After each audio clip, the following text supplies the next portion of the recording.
జగిత్యాల జిల్లా రాయకల్ పట్టణంలో గత జనవరి నుంచి ఇప్పటి వరకు వరుసగా 6 దొంగతనాలకు పాల్పడిన నిందితులను పోలీసులు అరెస్ట్ చేశారు.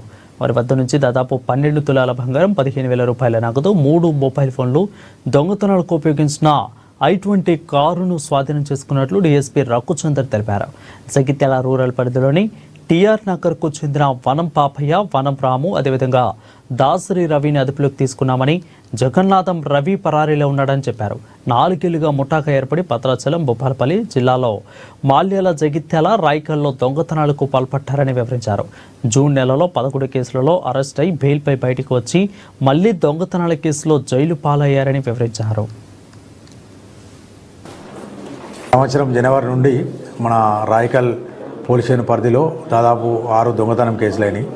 దానిలో పరిశోధనలో భాగంగా ఇన్వెస్టిగేషన్లో భాగంగా ఇవాళ నమ్మదగిన సమాచారం వచ్చింది. దాని ప్రకారం సిఐ జగిత్యాల రూరల్ సుధాకర్ మరియు రాయకల్ ఎస్ఐ సుధీర్ మరియు జగిత్యాల రూరల్ ఎస్ఐ సదాకర్ మరియు వాళ్ళ సిబ్బంది వెళ్ళి రాయకల్ పట్టణంలోని లలితాంబ గుడి దగ్గర ఒక మామిడి తోటలో వీళ్ళు నిందితులు ఉన్నారని సమాచారం మేరకు అక్కడికి వెళ్ళి వాళ్ళని అరెస్ట్ చేస్తే వాళ్ళు నిందితులు నేరం ఒప్పుకున్నారు.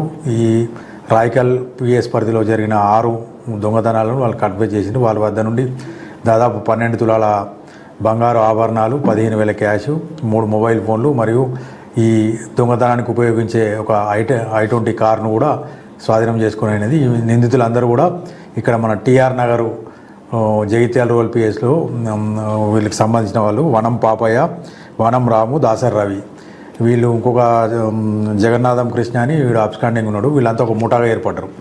గత 4-5 సంవత్సరాలకి వెళ్ళి వీళ్ళు నేరాలు చేస్తూ ఉన్నారు.